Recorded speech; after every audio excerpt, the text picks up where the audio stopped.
तो आज हम बात करेंगे बिटकॉइन की, क्रिप्टो करेंसी की। Executive edge, Bitcoin is hitting record highs. It tops Bitcoin pushing to yet another record high, this time crypto currency का मार्केट कैप लगातार बहुत तेजी के साथ बढ़ रहा है।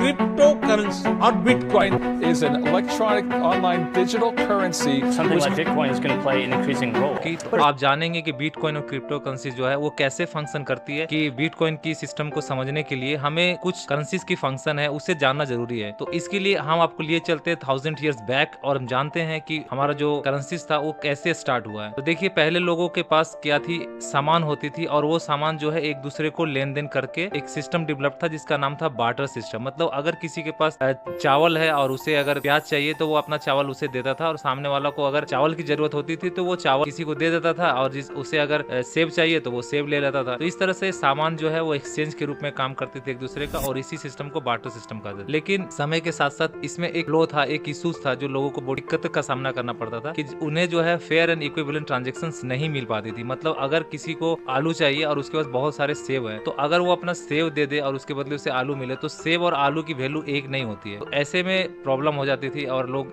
ये सिस्टम जो है वहाँ फेल कर गया। अपना ट्रांजेक्शन स्टार्ट किए वो गोल्ड्स और प्रीसियस मेटल्स में, जैसे गोल्ड्स हो गई या चांदी हो गई, इसमें से बेसिकली जो था वो गोल्ड में ज्यादा करके ट्रांजेक्शन लोग कर रहे थे। तो गोल्ड में क्या होता था कि आपके पास कोई भी सामान अगर लेना हो आपको, तो आपके पास गोल्ड होना चाहिए। आपको अपना गोल्ड आप दीजिए और उसके बदले वो आपको कोई सामान जो है वो आपको मिल जाएगा। जो भी सामान आपको मार्केट में चाहिए, जो भी खरीदना है, आप अपना गोल्ड दीजिए, उसके बदले आपको सामान मिल जाएगा। तो ये जो सिस्टम थी ये गोल्ड स्टैंडर्ड का सिस्टम था, और इसमें लोग जो है गोल्ड में ट्रांजैक्शन कर रहे थे। फिर इस गोल्ड में भी एक इशू आना स्टार्ट हुआ, और वो गोल्ड का जो इशू था वो सबसे प्रॉब्लम बड़ा इशू था कि उसे कैरी करना बहुत मुश्किल होता था। इतना सारा गोल्ड, अब मुझे बहुत सारा सामान चाहिए तो मैं गोल्ड कितना लेके अपना जेब में ढूंढता फिरूंगा, कहीं गिर गया, कहीं कोई किसी ने निकाल लिया तो फिर हो गया, फिर कोई सामान ही नहीं ले पाएंगे हम। तो इसीलिए जो है लोग जो है गोल्ड जो है उतना प्रीफर नहीं करते थे, और इसको जो है रिप्लेस करने के लिए फिर गवर्नमेंट ने सोचा कि अब इसे क्या करना है, क्या किया जाए। तो जो भी गवर्नमेंट ने इसमें एक नया सिस्टम स्टार्ट किया कि आप एक काम करिए,